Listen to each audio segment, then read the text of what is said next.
Should you buy your first diesel truck or get back into a new diesel truck if you haven't bought a diesel in a long time? That is exactly what this video is about. Absolutely no trickery. I'm going to go through what it's like to own a brand new diesel truck through, for sure, its first portion of its life, say its warranty period, and then what it's like to own a modern diesel truck after the warranty expires. And we're going to talk a little bit too, a video needs to be made separately about buying old diesel trucks and what to look for. There are lots of great videos, but I think that I can offer some good advice on that too. But we're not going to touch on that too much because I want to just focus on brand new, modern diesel truck, brand new off the lot. What is it like to own it? Many of you guys are considering getting your first diesel truck or getting back into a diesel truck after not having owned a diesel in perhaps 10, 12, 15 years. And a lot has changed. And you guys should know exactly what it's like to own one. And because I've had a 2019 Power Stroke, my dad has a 2016 Cummins, lots of my friends own brand new trucks. I own many diesels still. I own 3 diesel trucks still myself. And I have a brand new 6.7 Power Stroke on order. So this is definitely not a only gas channel. This is absolutely, I mean, I would say my experience is 50-50 between diesels and gas. I love them both. They both have their place, and they're both very applicable. So you will not find here any hate on either side, just straight up factual information that you can use to assist your buying process, and that's what we're here for. Stay tuned. We're going to talk about it. Guys, I just got done editing this video, and it is going to be like 45, 50 minutes long. I respect your time. I know some of you physically don't have time or maybe don't want to have the time to watch that much, and you want to get right to the point. So I'm going to do what a YouTuber's not supposed to do, is give you the spark notes right away because I respect your time. If you are at a dealership and you're watching this because you're like, man, do I go through with this? I don't know. If you can afford it, and I don't want to be that person who's telling you what you should and shouldn't buy, but if you're mulling over going forth to get your first new diesel, just go ahead and do it. If you're ready to make that step, and if you're financially in the position to do it, you're gonna love your truck. You're gonna thank yourself every single time you got it, because all 3 diesels, whether you're buying a Cummins, a Duramax, or a new Power Stroke, they are all awesome engines. They are just unbelievably capable trucks. Really good engines, really good drive lines backing the engine. It's just a great time to be a truck consumer and a truck buyer. So just go ahead and do it. You're going to like the driving dynamics. It's going to be a very rewarding ownership experience for you. Really quickly, the good reasons to buy a diesel would be long range, good fuel economy. The exhaust brake is just huge. And we talk about all these things, but I just want to go through them really quick. Ease of towing, all that power just makes towing just such an easy day. Ease of adding power down the road if you ever wanted to do performance upgrades. Making power of the diesel is super duper easy, and you're running normal fuel. You don't have to buy a premium diesel, just diesel. A 800 horsepower diesel truck runs the exact same fuel as a 200 horsepower diesel truck. That's one really good thing about diesels. You don't have to search for special fuel. The off-idle torque is great.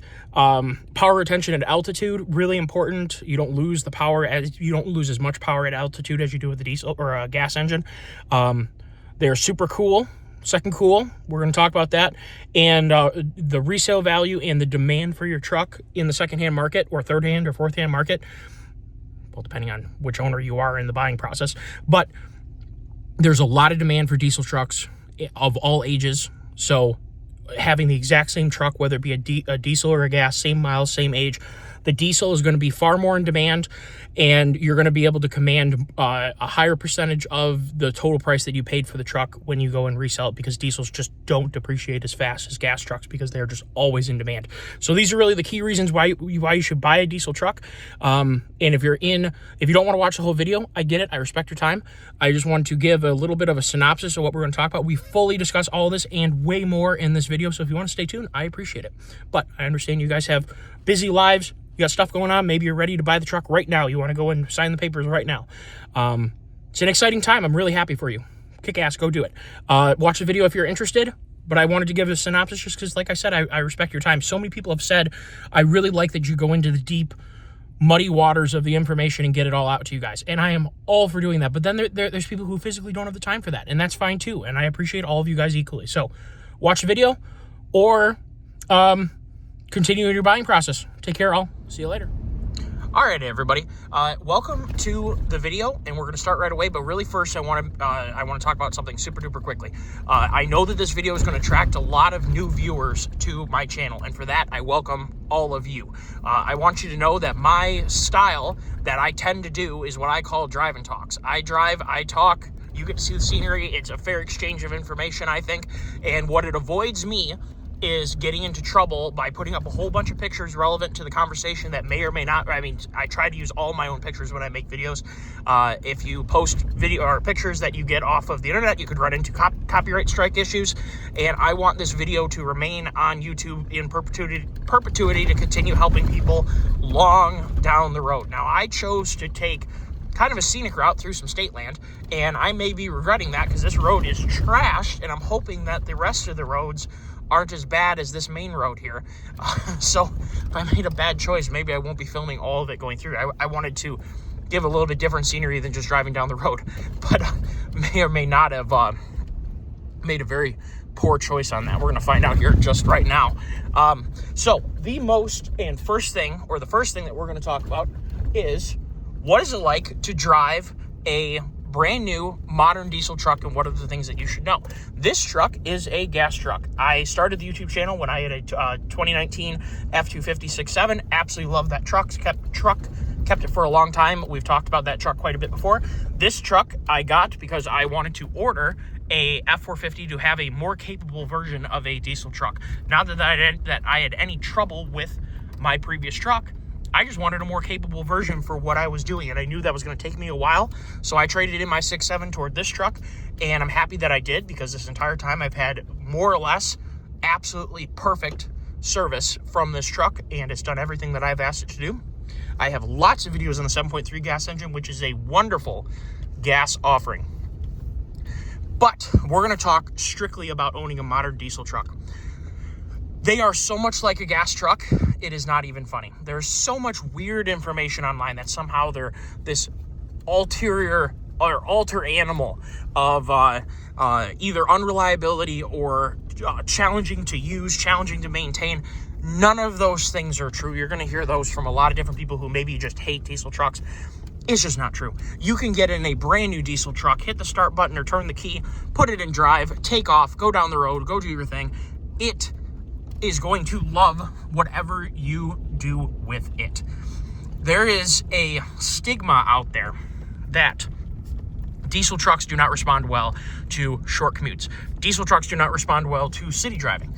Diesel trucks do not like being cold started and then driven.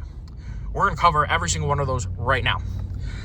So, I commonly have a drive cycle that is either short and concludes quickly, or extremely long distance driving. I have a good 50-50 mix, like many of you guys probably do. So you just really don't even need to worry about that at all, because it's most likely that just as much as you're going to have a short commute to work, you're going to have a weekend of driving to your mom's house or to camping or whatever the heck you're doing. Your truck is going to get what it needs to get some heat into it, to actively regen and passively regen. Even in the city, these new trucks are able to passively regen a lot of the time. They're getting hot enough. If you were driving a 6.7 right now, perhaps you wouldn't be getting hot enough to passively regen. But if you were just driving, down the road at 35, 40, it is highly likely that at least at some point during your drive, your truck is able to passively regen. Passive regeneration simply means that your exhaust gas temperature is hot enough to itself excite the DPF unit into its elevated heat range, which is able to convert the soot into other things that we will not talk about because, well, that's a whole nother topic. It is able to do that for you. You do not need to worry about it. With a modern truck, you and I have never encountered... Remington, stop digging at my seat. You always do that. Mid-video, he's always digging at the seat. You do not need to worry about anything on your part with a brand new diesel truck. When you buy a brand new truck from 0 miles, and let's just say you keep it for 5 years, 50,000 miles in your warranty, traded in. Dodge and GM, I think, have 100,000 mile 5-year warranties now, which is really good for you guys who drive a lot.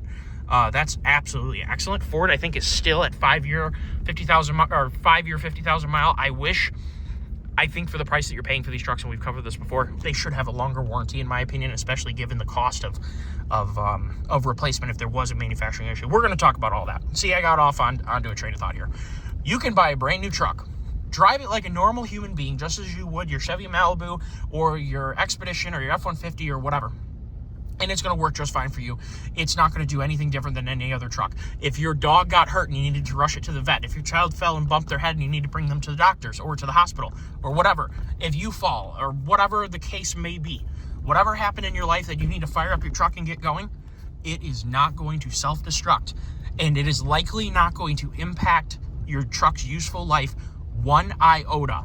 Whether you have to do that one time, a dozen times, 24 times. They are tested to be fired up in the cold, floored immediately, and I'm not telling you to do it. I'm just telling you that's the way that they're tested. Do not think that just because you buy a diesel truck that you have to sit there and we have a whole conversation about warm up. That's a whole nother topic. But in an emergency, you absolutely do not need to worry about that. You got other things you need to care about. Get in your truck, fire it up, get your kid or your dog where they need to go, or yourself, or whatever the heck it may be. Your mom fell, you need to go pick her up. Get in your truck and go.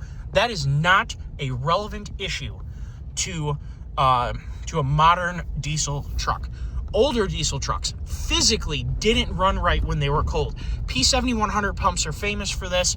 6.5s, anything with HEUI injection. I mean, IDIs, like 6.5s or IDIs.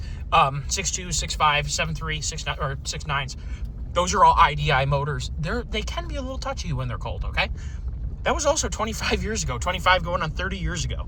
HEUI engines, they're dependent on thick oil pumping through the high pressure system to fire the injectors. They can be a little snoosey when they're cold. We are not there anymore. All three of the big three's trucks, well, no one is making IDIs. Even tractors, I think, have all gone away from IDI. They're all direct injected now. And they're all electronic fuel injecting as far as I know. I don't know of any IDI motors still being produced, even the small 22, 23 horsepowers. Anyway, we are long past IDI. Way far past IDI. These new trucks with high pressure common rail systems, you can get in the truck, even if it's -10, start the truck, get going, go do what you got to do in an emergency. Don't even fret about it. So that is not a good reason to not buy the truck for sure. I had some stuff in my notes that I forgot to cover when I first filmed the video, and we're going to cover them right now because I think it's really, really important. You're going to have a bunch of people telling you that you need to dump all this garbage, whether it be in the oil or in the fuel, all these additives that have no proof of doing anything. I don't use any. I will not use any. What I do use or have used in the past, that white bottle power service, I had a bad load of diesel once that was so poor, it was knocking and banging and clacking. That saved me the cetane booster. I haven't run into this, and it happened to me once, and I've put, thousands and thousands of gallons of diesel fuel through trucks. I've only had this happen once where I had a bad load of diesel. I dumped the cetane booster in, put a little more than they said to put in. Eventually it cleaned out, and eventually it ran well. Turned the tune down to take the timing out of the tune, put the smaller tune on the truck, burned the fuel out of the truck, went out with my life. That's the one time I've ever had a problem with that. The other thing, I use both the Power Service 911, the red bottle, and the white bottle. I've had 2 times in my life that fuel has gelled up. The 2 times, or the main reason why diesel fuel would gel. Now, this, I'll admit, is something that you would have to worry about on a diesel where you don't have to worry about it on a gas. If you're not modifying your truck, i.e., putting in aftermarket pumps, infiltration, and taking out fuel heaters, generally, you will never have a problem with gelling as long as you live in a place that uses winter diesel in the winter time. Places like Texas and Louisiana and Florida, when they get a cold spell, they do not use winter diesel in vehicles. Therefore, there's no anti-gelling additive in the fuel from the manufacturer. You need to put that in there, and you need to do that preemptively before the weather comes, because you're going to have a whole section of fuel from your CP3 or CP4 pump, your fuel lines, your filtration media, and the filter housing and all the lines regarding that, your fuel pump into your tank. All of that is going to be untreated if you dump it in the night of and just leave it. You want to put it in before this happens so that it gets mixed in the tank, and then you want to run it through the truck so everything has been treated, or all the fuel that's in the truck has an equal treatment of anti-gel, or else you're going to have some point in there that gels up. That is a real problem.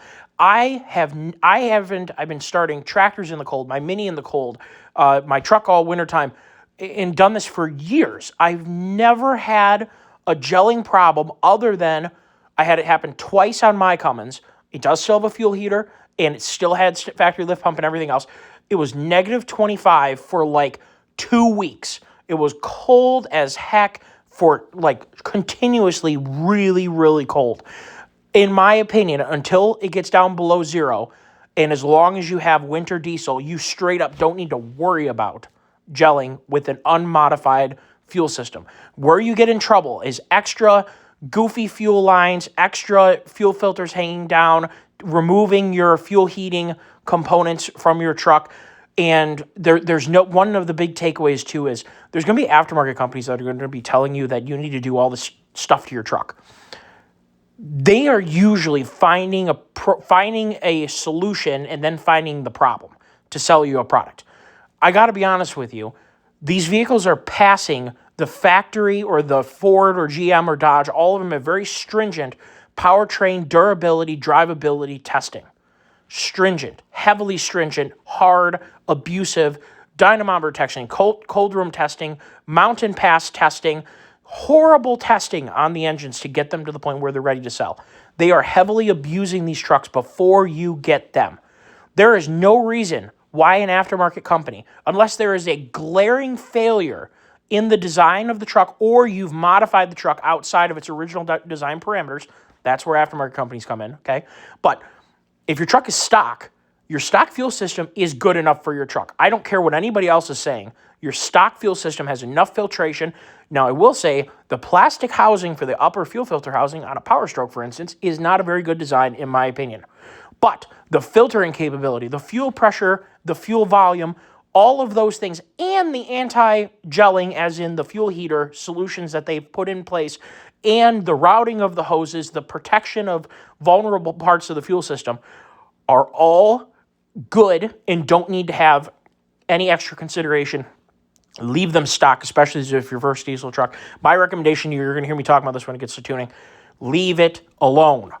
That is just the best takeaway I can give you. Buy the truck, enjoy the truck. Don't look up all the different modifications you can do because trust me, it came from the factory ready for you to enjoy it for the useful life of the truck. They didn't build the truck for you to have to go buy aftermarket parts to go put on it, which usually have not gone through anywhere near the durability testing that the OEMs have done, and I doubt they've done any freezing testing to deal with, does their product have some spots where maybe the fuel doesn't flow through at a high rate, so it's like a dead pool, and then it gets cold there, and then it gels. There's a lot going on. It's a very dynamic situation. Most of my videos, I'm saying the word dynamic. It's a dynamic situation because the reality is there's not an easy yes or no answer to a lot of the stuff. It's a dynamic situation that needs to be taken case by case. But I personally don't dump a bunch of additives here and there. If you want to keep a bottle of 911 or the white bottle, or if you want to do some research on whatever anti-gel that you prefer to buy, good, I'm all for it. But as long as you live in a state that has wintertime diesel, you're going to be in good shape. I have never had a problem, and I run winter diesel in my tractor, in my Mini, all that stuff. I make sure that it has got the anti-gel for the wintertime because it works, and it isn't going to render you in big trouble unless you go modifying your fuel system or you live in a place that doesn't normally get cold. You guys get a cold blast, and everybody has a gel diesel truck. It's just a comical thing. Texas gets below 30 degrees, everyone gets a gel truck. You see it posted all, what do I do for anti-gelling? Well, I hate to tell you, but I should have prepared for that a couple days ago. So that's my takeaway on that one. Between myself and my dad, we have had 2 DPF urea SCR equipped trucks. We have never had a DEF problem with our vehicles. I drive a lot. My dad doesn't drive his 2016 Cummins very much. It spends a lot of its time sitting. It has like 50,000 miles on it, and it's a 2016. Never had a DEF problem, and let me tell you why. I refuse to use DEF at pumps. The standard thing you're going to hear somebody say is that it's fresher therefore it's better and it's not going to go bad, or whatever the heck they say. DEF oxidizes. When it's in a tank, it's exposed to oxygen. Whatever level the tank is at, there's far more oxygen in the tank at the gas station than is in a sealed plastic jug that you buy at whatever the local store is. In most cases, none of your activities are going to require so much consumption of DEF that buying it by the jug is going to break you or be obnoxious to dump in. If you're on a long road trip with a camper, you might be able to come up with a reason to say, you know, I'm using so much DEF, I'm in the mountains, I'm really pouring the DEF on, and I'm tired of buying the jugs and whatever, I'm just going to buy the pump. I don't ever do that, and I don't recommend that you do it, because I'll tell you why. No matter what you do, and this is why diesel fuel systems have massive filtration capability. All fuel is contaminated. Gas, diesel, whatever. Every single fuel tank has got soil contamination and water contamination. Two things the DEF system cannot handle. Dilution of DEF, bad. Soil in DEF, really bad. Crystallization of DEF. When it's in the tank, I can assure you that it's got more oxygen around it than when it's in the sealed jug in the cardboard box at the local gas station or Costco or store, whatever the heck you shop. Sam's Club, I'm sure, sells it. Tractor Supply, like, you buy it anywhere. I highly recommend, the best practice for me, you don't use enough of it to care about the cost of it. It's like windshield washer fluid. You don't use enough of it to care. Buy it in the jug. It's going to ensure that you're putting the freshest, as in the least oxidized, in the most pure DEF in your truck. I have never had a DEF problem. My dad has never had a DEF problem. His truck, like I said, is the poster child for a truck that isn't driven enough. It should have repeated DEF issues. Neither of us ever put pump DEF into our trucks, period, ever. One more important thing to consider. I always keep my DEF tank as full as I can. I will never let it drop below half. And I found, and you'll find whatever truck you end up buying, whether you buy a Duramax or a Cummins or a Ford, you'll figure out, whatever you buy, a 2.5 gallon jug, you'll figure out how far down on your gauge you have to go to dump one in. I would dump mine in. If I got the DEF tank just below 3/4 full indicated on my dash on my 2019, I could put the entire 2.5 jug in one shot and throw it away or recycle it or whatever I may have access to do. That is how I would do it. The least amount of sloshing you get going on your tank is the least amount of oxygen that is interacting with your DEF, which is causing oxygen crystallization or DEF crystallization because of oxidation in your DEF tank. Those crystals get together, they clog up the intake for the pump, they screw up the pump, they screw up the lines, they screw up the injector. In all ways, the crystallization is your main enemy, as well as soil pollution, and obviously watered down DEF is no good. Contamination, God forbid, of fuel or something, yeah, that would be very bad. You want to have as pure of DEF, and I'm talking as serious as making sure when you dump it in that you don't ash a cigarette by accident into your thing or whatever the heck you're doing. Just make sure your DEF tank is treated as if it's a church. Nothing is allowed in there besides the Lord, okay? Seriously. It needs to be clean. Has to be clean, and I recommend only the use of the jug. You can go ahead and do whatever you want to do, but if you have DEF issues, don't come crying to me, because I'm just trying to tell you how it works. If you're somebody who only uses the pump and you've fallen for that it's somehow better because it's fresher, I'm sorry, but you're going to end up having DEF problems, because your primary, and you're going to say, well, all the semi-trucks use it.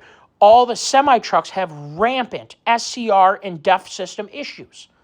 They have a lot of problems. Please don't base any of your conclusions off of what semi-trucks are doing, because they are having huge DPF, SCR, and urea injection issues. All right, hopefully you guys are still here after we talk about the gelling and the additive and the DEF. This is kind of a hard cutaway, so I wanted to remind you what we were talking about. We were talking about it's entirely okay to use your truck as a short distance daily driver. Your diesel engine is not going to have any trouble doing that for you. We're going to get back talking about it. Just that it was such a hard cutaway, I wanted to smooth out the transition here. Minutes from work, and good for you, because it's going to highly increase your happiness during the day to not have a long commute home. You're going to be just fine. buy your truck. There's no reason why you need to buy a different vehicle simply because you have a short commute to work. And worst case, take your wife on a longer dinner date, once a week on a Saturday or Sunday, whatever time you can get out and go do your alone time with her, or bring your kids along, whatever. Take the truck on a longer drive. If all you do is drive 5 miles to go to, work every single day, first of all, it's unlikely you need to do anything other than drive your 5 miles and go to work every day. But if you want to just do just a little something to make it happy, and avoid any possible chance of a problem, get on the highway for 5 or 10 minutes. Your truck's going to take care of itself. You're going to be okay. So don't worry about that. Service costs. Obviously, it is more expensive to change 12 to 15 quarts of oil than it is to change 7 or 8. That is very obvious. It means that you're putting more oil in. The oil filter costs slightly more. That's a minuscule amount, but doubling the amount of oil you're using almost obviously increases the cost. I recommend, if you're not deleted, 5,000 mile oil changes unless you're driving a lot. If you're putting those miles on extremely quickly, 7,500 mile oil changes, you should be good to go. Use the oil that your manufacturer recommends, whether it's Dodge or Ram or Duramax or Power Stroke. Use what they say you should use, okay? Just start with that. If you want to differ your opinion, then make sure that you have the expertise, or whoever is telling you to change for some reason is giving you adequate information. You're not suddenly going to increase the oil life of your truck, or the life cycle of your truck substantially simply by using a different oil. That's total nonsense. They're going to run the usable life of the truck. The engine is going to work for the usable life of the truck with the oil that the manufacturer specifies. You are not going to increase that by changing whatever oil you want to run. If you want to change it, make sure that you have the expertise to say a reason why you want to do that. Fuel filters. I recommend, best practice, do them every single oil change. Yeah, it's going to be an added service cost. What it's going to do, and especially on a CP4 truck, is increasing the CP4 pump's usable life and preventing, if you made a mistake, if some contamination got in there because you got bad fuel or something happened. And also shorter fuel filter changes. If you made a mistake in the installation of the oil or of the fuel filter for some reason, or maybe the fuel filter was internally damaged and you didn't know it, by changing it out more frequently, you're obviously decreasing the likelihood that that's going to have a long-term impact on the truck. If you're putting extremely high miles on the truck, I think that's even more of a reason to be routinely changing your oil, because you're putting a lot of fuel through in a short period of time. And I highly recommend that you service that, because it is what is keeping your fuel system alive. It is its one line of defense. If you add up oil changes and oil filter, you're only talking about a couple months of payment, or maybe even less than a month of payment per year. It is a small part of the ownership equation for the vehicle. It is certainly probably half or less of what you're going to pay for full coverage on your vehicle. In Michigan, we have unbelievably expensive insurance. It is absolutely maddening. So insurance is a much bigger annoyance than paying for service, whether it be on a gas truck or a diesel truck. So know that is true, that they are more expensive to maintain, but they it's just not a huge portion of it. Let's just say if you bought an old truck and you paid $6,000 for a Duramax, or $8,000 for an LLY Duramax, okay, decent LLY Duramax, and you bought the same 6.0 gas Chevy, you are going to be paying a good bit more for oil changes and for fuel filter changes. No, but you should really be upgrading your fuel filtration on Duramax. That's a side. And aside, it becomes a lot bigger percentage of the vehicle's overall cost. The overall cost to service a new vehicle is such a tiny percentage of what the vehicle was for you to get in the first place. I just don't think that's a relevant argument point. I'm not seeing it. One thing that is absolutely true about diesel engines is they are very high quality engines made to an extremely high strength standard. The strength of the engine is way far in excess of the needs of the engine in OEM configuration. That is why it's so easy to add power to diesels, and why it is so reliable when you add power to them. They are incredibly high quality pieces of equipment. The blocks have extremely hard bores. Cranks are really strong. Rods are really strong. Pistons are really strong. Overall, they are incredibly well made. They also don't spend a lot of RPM. So the wear and tear on the engine is drastically decreased compared to spinning a gas engine up to higher RPM. It is highly likely that even with a modern diesel, the engine itself, the block, the heads, the crank, the guts of the motor, is going to be more reliable than a gas engine. In the long run, though, it is more likely that you're going to have more downtime and more service that needs to be done to the ancillary portions of your truck. Your emission system, there's a lot more going on with your cooling system with a diesel. There's just other things going on around the motor that are going to, or the engine, okay? Don't correct me. I know it's an engine. Around the engine that is going to impact the long-term durability of your engine. In the long run, you're likely going to encounter needing to service the DPF unit and replacing it. Those services are already around. It's well known.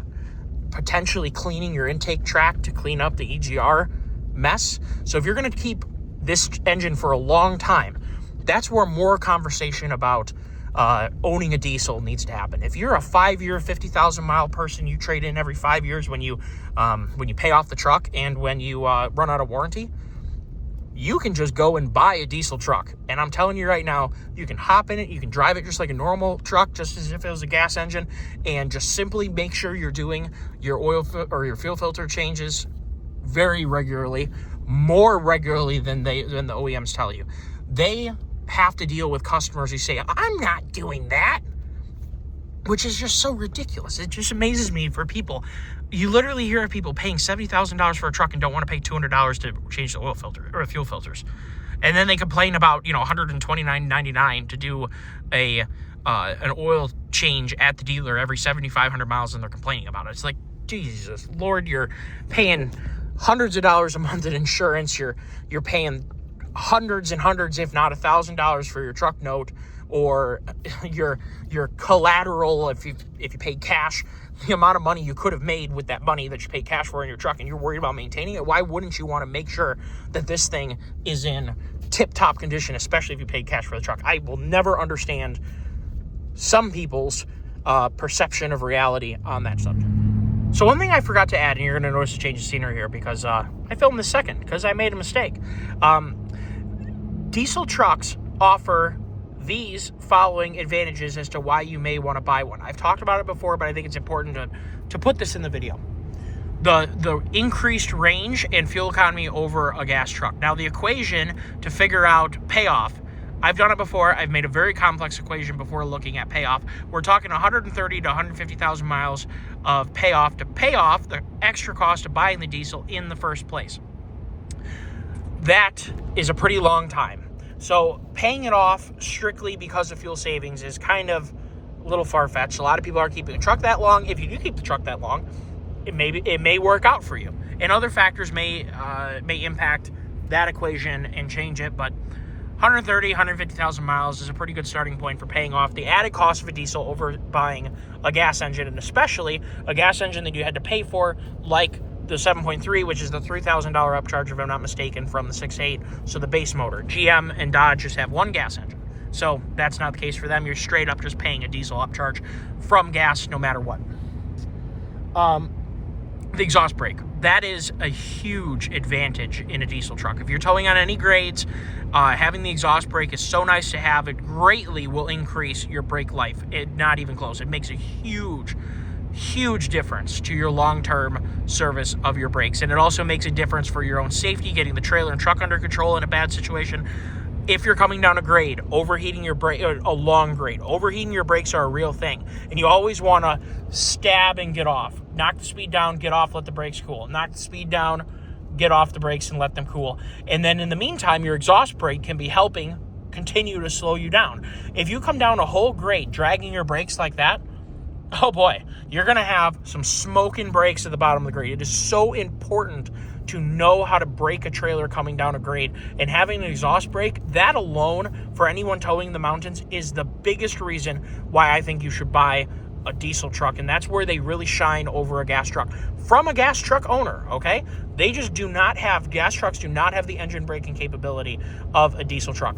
The 7.3 has very good engine braking capability for a gas engine. The Ford V10 is another one, the 8.1 Chevy. Any of these big stroke, heavy engines with big, heavy crankshafts, heavy pistons, big pistons, you can definitely count on those engines to hugely help you slow down. Engines that don't have very good engine braking, my 3.5 EcoBoost is lame. As good of a towing vehicle, and that's a whole conversation for half-ton versus diesel, but half-ton engines might be high horsepower. They are not very good at engine braking. That's something that keeping your rig under control is far more important than how fast you get there. So that to me is just a huge reason to buy a diesel truck. And that goes into the ease of towing too. When you have such a high performance engine, which is a modern diesel truck, towing becomes like nothing. Like, these do a good job, and you can carry. The biggest thing I'll say about the 7.3 specifically is you have no problem with any trailer within the weight rating of the truck maintaining the speed limit, even in the mountains. This truck, 7.3 liter gas, is a gas engine that'll allow you to tow like a diesel, and a lot of older diesels that haven't been tuned or modified, this truck is going to out-tow it. I know for sure it'll out-tow when my 03 Cummins was stock, this thing will blow its doors off. LB7 Duramax all day. I even think a stock LBZ and a stock LLY, if you put them side by side, stock, untuned, because obviously it's so easy to tune a diesel truck, make more power. This gas truck is going to out-tow even those trucks, except for at high altitude in the mountains. And we're going to talk about that here very quickly. The ease of adding power, if you did want to tune a diesel, and emissions intact tuning is there, as we're going to talk about here shortly. Ease of adding power to a diesel is just, you can make a lot of power very quickly, safely with a diesel, because they don't get hotter. Well, they do get hot, but a gas engine gets very hot, saturates the pistons, saturates the heads, and then you have pre-ignition, you have turn back timing, you lose your power. So you can make a lot more power for a longer period of time on a pull with a diesel because of the intercooler, because of the turbocharger, because of the way diesels work. They burn, they don't explode. There is a lot of advantage to a diesel in terms of making power. If you were to say supercharge this engine, and let's just say it made 600 horsepower, let's just say, easily, which is pretty well known. You put a Whipple on this thing and make 600 horse. Not 23s, there's no tuning for them yet, but let's just say it was 22 and back, okay? And you had a 600 horsepower diesel truck. You're going to be able to carry that 600 horsepower diesel truck all the way up the grade. You're going to start losing power so fast because of knock retard coming in and taking away your timing. Your boost may stay the same, but your air intake temps are going to get really hot. You're going to lose power there, and then you're going to have pre-ignition, and then you're going to have to pull timing, and then you're going to lose power. So gas trucks have that limitation. In short bursts, they can make a lot of power for a short period of time, but eventually they're going to start finding an issue with intercooling, and that's where chemical intercooling may come in. Maybe you're intercooling plus you shoot in some water meth. That's where that may come into play. There's things that you can do, but it doesn't compare to a diesel. And then you add water meth into a diesel too. Oh boy, there's a lot of potential there of pulling long grades, and diesels just have that absolutely not. The off-idle torque of a diesel is intoxicating, so much fun to drive, and in the same way that this truck, the power from $3,000 to $5,000 is just really fun. It just makes you happy and smile. The off-idle torque of a diesel is what makes it fun and make you smile. Yeah, they pull hard up top. You'd be surprised if someone knows how to stage up a gas truck, four-wheel drive boosted launch versus four-wheel drive stock boosted launch diesel setup. Their overall top end is not that far different. Yeah, the HO Power Stroke's going to outrun this truck, but it's not going to outrun it a huge amount. Where there's just a massive difference between this engine, for instance, and a 6.7 Power Stroke is the off-idle torque. This has really strong off-idle torque for a gas engine. It's about as impressive between a 6.0 gas engine to this truck as it is this truck to a diesel. It is a night and day difference in off-idle torque between this truck, which is by far the best gas towing engine combination ever made, period. I'm going to say that very loud and clear. 7.3 gas is the best ever made gas towing option. The diesel, way in excess, and it's really fun and really easy to use that torque. And from a driver's perspective, it just feels good and it makes you proud, it makes you happy. Comes under the second cool category of, like, not only is this truck good, it's capable, it made sense, but it just makes me happy. And you could say that too about gas engines too. You like the RPM, the sound, the exhaust, all that stuff. But then diesels, they have the performance of the second cool of like, yeah, this thing is awesome. Turbo whistle, that diesel noise, and there's a very... the L5P Duramax makes a really good noise too, but the 6.7 Power Stroke just makes this roar of a roar that it makes when you get on it. And that second cool there of like, this makes me happy as an owner, it's going to make the ownership experience just that much better. Power retention at altitude. We've sort of talked a little bit about towing power, but it's also about when you get to altitude. A gas engine is going to lose a lot of power at higher RPM at a higher altitude. And the higher altitude you go, the more of a turd the gas engine becomes. A diesel engine is also going to lose power at altitude. It's going to lose less power because of the turbocharger and because of the intercooler. It's going to retain its power and torque as you get higher up. If you're towing across the Continental Divide, or if you're towing across the Appalachians with a big trailer, you're going to notice just a huge difference between a gas truck and a diesel truck at higher elevation. Over about 4,000 feet, you're going to notice a huge difference between gas and diesel. And even starting about 25, 3,000, you're going to start to notice the gas engine feeling a little bit lazier, where the diesel engine is just going to keep right on pulling hard. We've already talked about the exhaust brake. Not only are you going to retain power going uphill, but then you're going to use the exhaust brake and the engine's drag to slow the truck down coming downhill. Diesels are just the king of the mountains, and they always will be. There's nothing you're going to do to a gas engine to make them the king of the mountains like the diesel is the king of the mountains. And finally, okay, this one is controversial, but it's true. Resale value. Diesel trucks depreciate slower and have far higher demand than the exact same year gas truck. It's just true, okay? Whatever the MSRP is, whatever you paid for your diesel truck, and whatever you paid for your gas truck, you're going to retain a higher percentage of that MSRP for the same amount of miles, for the same condition, in the same year gas truck. It becomes a very good investment to make. Diesel trucks kept in the short term are a really good investment. In 5 years, the retained value of a diesel truck is going to trounce a gas truck, okay? That is just true. Look at all examples other than, well, even the 6.4 Power Stroke, as terrible as the 6.4 Power Stroke is, it still commands a stronger resale value than the 5.4 and the V10, which is so stupid because the 5.4 and the V10 were such good engines. Specifically, well, the 5.4 or the 5.4 3-valve maybe isn't, as good as the 5.4 2-valve. It had more power, had the phaser issue, whatever. Small, little nitpicking there, but 6.4 still holds more value for the same miles the same year, even though it is a terrible engine. So that's just kind of a funny one. All right. So I think that kind of concludes your biggest reasons to buy a diesel, functional, realistic reasons from an ownership perspective of buying a diesel truck. Now we're going to talk about experiential things. So stay tuned. We got so much more to talk about. All right, so this is a subject that needs to get broached too. If you haven't owned a tuned or a deleted diesel truck before, then you need to go about this. This is the way that I'm going to talk to you. If someone is watching this and they've already had deleted trucks, you already kind of know what's going on. You understand the risks about your ECM. You understand about potential warranty issues, potentially getting checked, all that good stuff. You understand that. Okay, good for you.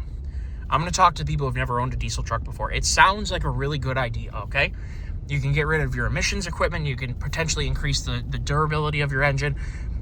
We're talking about the current cream of the crop trucks in most cases. You're going on and buying a 25 Ram, which is a brand new platform. I highly doubt that ECU is unlocked. There is not going to be any built transmissions for a while for the 25 and up Cummins because it just came out. It's going to take a while for Randy's or another awesome provider of diesel performance transmissions to get into doing that. There are some risks associated to deleting besides that. Besides the legal ramifications, whatever. It is true that in theory, if you delete a truck, it is going to be more reliable and get better fuel economy. To an extent, that is true. If the current situation is that the EPA has cracked down on U.S. domestic-based businesses dabbling in the tuning and the deletion products of diesel trucks. It means that you're getting a product that doesn't have a storefront. You can't go and get help for. And basically, if you're going to go after that company for damaging your vehicle, you're admitting that you purchased and committed a felony by removing all that stuff. Now, I don't think any of that should be a thing. I think that we need to reanalyze the validity and the usability of having diesel emissions in the first place.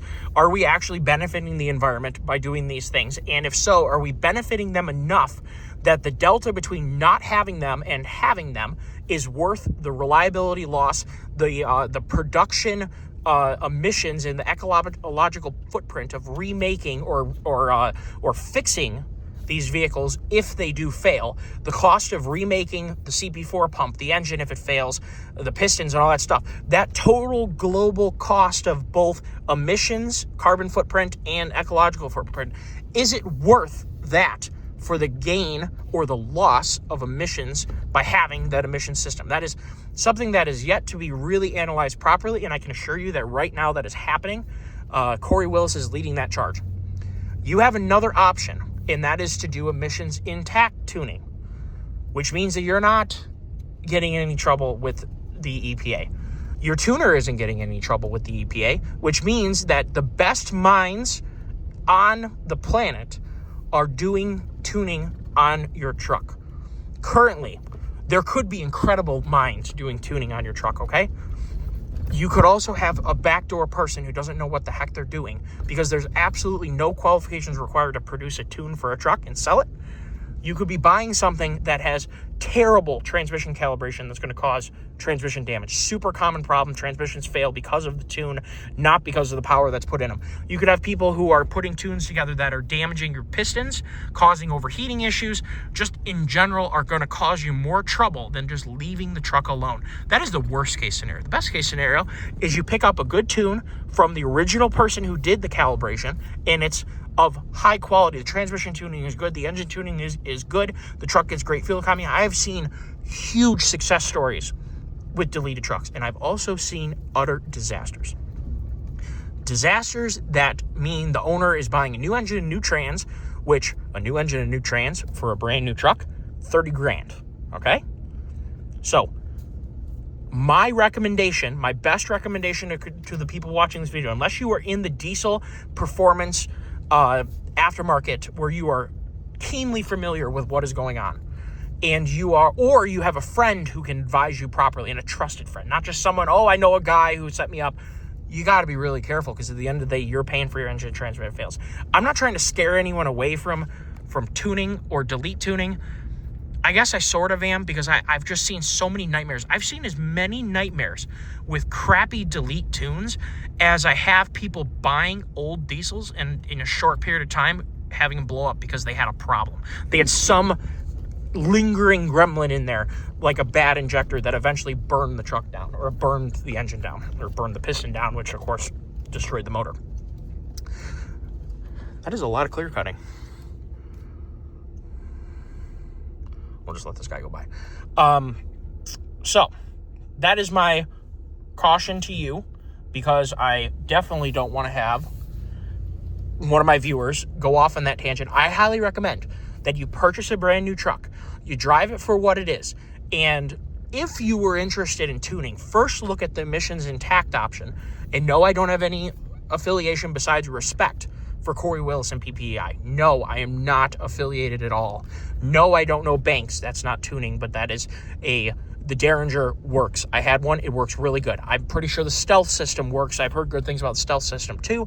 There are other options for you to make power without, or make additional power. Keep in mind, the Derringer and the Stealth are not adding a crazy amount of power. They're adding a little bit. You can feel it, and it makes a difference. And I found that it did increase my fuel economy, because I had the system. I had a Derringer. I had it so long that I really had some time to look at it, not just the first 2 weeks. I mean, I used that system for 5 years. I got the system almost immediately after getting my truck. I reached out to Banks, and I got it. I ran it. I liked it. And other than the computer on it, eventually they were plastic welding it instead of using a sealed containment. And I had it so long that the insides of it corroded apart because of humidity getting into the box and then corroding all the contacts. It eventually failed. Didn't cause my truck to fail. You simply unplug it and you're good to go. And even then, even with it plugged in, the truck still ran fine because it's a passive system. It's not corrupting your truck. So I like the Derringer. I think it's a really good product. And I think for most people, it's going to work for you. The other thing with buying a new truck, whether it's a Duramax, a new Cummins, or even 24 and back Cumminses, they're very strong engines. They're much stronger than any diesels built before them. You're still getting a heck of a high performance diesel truck. So I would say first, buy your truck. See if it works for you. For the majority of people, the power that they're coming with is so high that they are in very good shape. So that's just something so important. I hope that I articulated that okay for you guys. Let me know how I do. And the other thing is, if you're enjoying the video, I'm trying to push as much knowledge as I possibly can on everybody right now. If you're enjoying the format, if you're enjoying the video, let me know in the comments. I hope that you are enjoying it, because it is a really exciting time to both be a truck enthusiast, a truck buyer, because really great stuff is happening. We have a refined Duramax. We have a brand new Cummins that's coming out. And let me know down below what you're in the search for. Are you looking for a Power Stroke? Or are you not sure yet? Are you looking for a Gen 2 L5P? Are you interested in the new Cummins? Are you trying to snag an older Cummins before they go off the lot? And there's a lot of merit to that. One thing I want to point out really quickly, it takes some time for the aftermarket to pick up. So if there is a problem with something, it takes a little bit of time to get those solutions. And for instance, like I said, the 8-speed TorqueFlite transmission, which TorqueFlite is just carryover name from Dodge's history, of course. But that transmission is brand new for backing the Cummins. It's going to be a long time until there's aftermarket options. So if you're going to be a first buyer of a brand new truck with a brand new engine, with a brand new, I'm sure, ECU, I'm sure it's not the same. I doubt there's going to be any tuning available for it for a long time. Know it going in that you really should be ready to enjoy that truck for what it is. And if there is any problems, you're going to be working directly with the dealer to get new stuff. It's not going to be a situation where, oh, blew up my Ford 10-speed, I'm going to call up Randy's and I'm going to get a sweet transmission. Not going to happen, because they're not going to have a trans for that, for my bet, for a year. Because that's just kind of the way it works. So hopefully they do it right the first time, and buyers who are leaving them stock aren't having a problem, which I think will be true, because the 8-speed ZF is a very exciting transmission. I am super excited, if you can't tell, about the changes to the 25 Plus Cummins. Let me know down below if you're interested in the changes to 25 Plus Cummins, because I am really excited about it.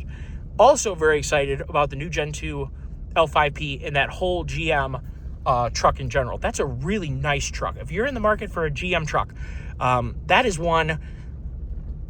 This current generation is so much better than the past. And maybe we'll start talking a little bit about the dangers of buying older trucks. That's a really good conversation I wanted to have anyway in this video, and now's the time to do it. All right, so let's just say the barrier to entry is not an issue for you. Let's just say you can afford to either go pay cash for an older truck, or go buy a new truck, whether you're paying cash or whether you're doing whatever. There's a huge danger to buying an old diesel truck.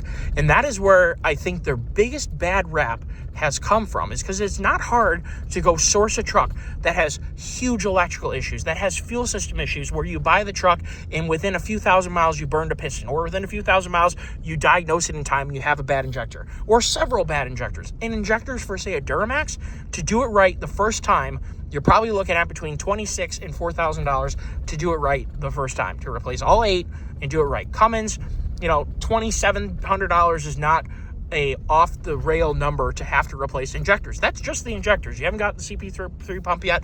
You haven't built the trans. That's another thing. Old trucks, if they haven't had a built trans, I'd be very suspect that they're due now. So when you buy the truck, make sure you look up the cost of building an Allison, which is very expensive. A 48RE, which is about half the price of an Allison. 4R100 if it's an older Ford, 4R110. So even older, newer trucks, LMLs, are getting to the point, for instance, and 6.7s of that 2010 plus era, they're getting to the age where things are starting to go a little bit wrong. They're getting to the age where turbos need to be replaced, transmission needs to be built, that sort of thing. Any truck, in my opinion, that is older than 5 years is suspect of having the need for sure new shocks, potentially brake job, potentially steering, wear components, and whatever. Now let's talk about a 10-plus-year-old truck. It is heavily in need, if it hasn't already been done, brakes, tie rod ends, ball joints, those kind of things. They all nickel and dime you. They're all very expensive. So the risk of buying an older truck is really, really high, in my opinion. If you spend a lot of money, I think the most risky older truck you can buy is a low mile, expensive one, because you're going to have a bunch of money sunk into an old truck, except for it costs you an arm and a leg because it's, quote, rare, because it's low miles.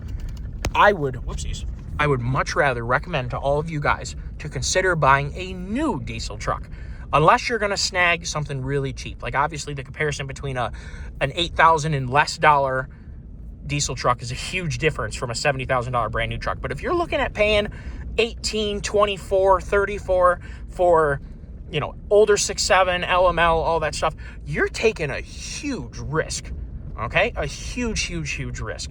So I just want to make sure that I articulate with that. And we can talk, there's a whole conversation we could and should have about buying older trucks. But an out-of-warranty truck that is past its prime, and which is still very expensive like that, you are, first of all, going to be compelled to find a way to fix it. So it's not like buying a $6,000 Duramax or whatever. If it breaks, park it. If you find a good motor to put in, great. No big deal. If you got 30 grand wrapped up in an LML, you're darn right you're going to be talking about, well, I'm going to have to go buy an $8,000 Allison. I'm going to have to go buy a new long block for $10,500. Like, these numbers get big really quick, and you are never recovering. The truck's value is still the truck's value. If you pay $30,000 for an LML and you put $10,000 into it because you broke the motor, which is really common in LML, be careful with LMLs, used LMLs, you're in it now $40 grand. The truck is not worth $40 grand. So with the older trucks, especially diesel trucks, this is where they get a horrible name.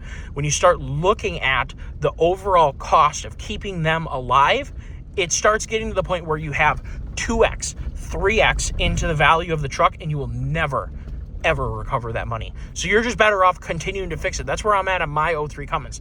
It has more than served me. I've depreciated on my taxes. I could literally burn the truck, and I would be honestly farther ahead than keeping it running.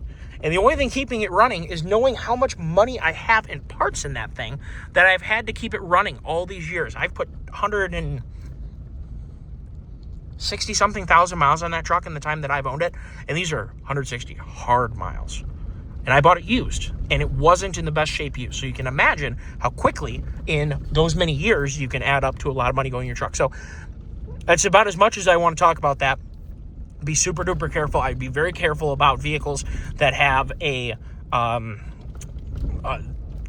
really overinflated price. LBZ is the worst one, I think, of them all. They're so overpriced for the truck you're getting. They're all very, very old trucks. They all need to have service, and you want 20 grand for this thing or 25 grand? How about hard no?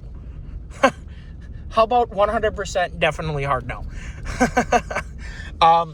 Bring that into the new conversation. You might be considering buying a new truck because you've looked at all those old trucks and you're like, man, that's a lot of money for an old truck, right? It is. You could go buy a new truck. Let's just say you have the credit, or maybe you have the income, or whatever you need to do to buy a new truck, and you have a better truck. Take the Gen 5 L5P, okay? Or, sorry, Gen 2 L5P. Stronger engine, stronger trans, way better brakes, way stronger chassis, way higher payload, way higher towing capacity, way higher. Really nice interior. If you like tech, you can buy the tech. If you don't like tech, you could buy a stripped out LT model, and it's going to be way nicer than, say, an LBZ. They are really nice trucks. And that's why I'm kind of excited about the Gen 2 L5P, is because it's kind of the modern version of the LBZ. It's a hot Duramax with improvements along the way, but it's not 15 years old, and it doesn't have 150 or 200,000 miles on it. So hopefully this long conversation about buying trucks or diesel trucks made sense to you. I hope that I covered everything.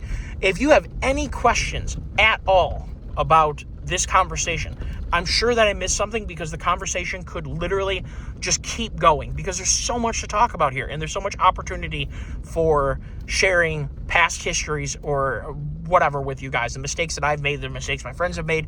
There's so much to get into, but I hope that I covered a lot of it. If you enjoyed it, tell me down below. Like, subscribe. If you have any interest in being in assisting the growth of the channel. The membership option is always there. Patreon is in the description. Take care, all.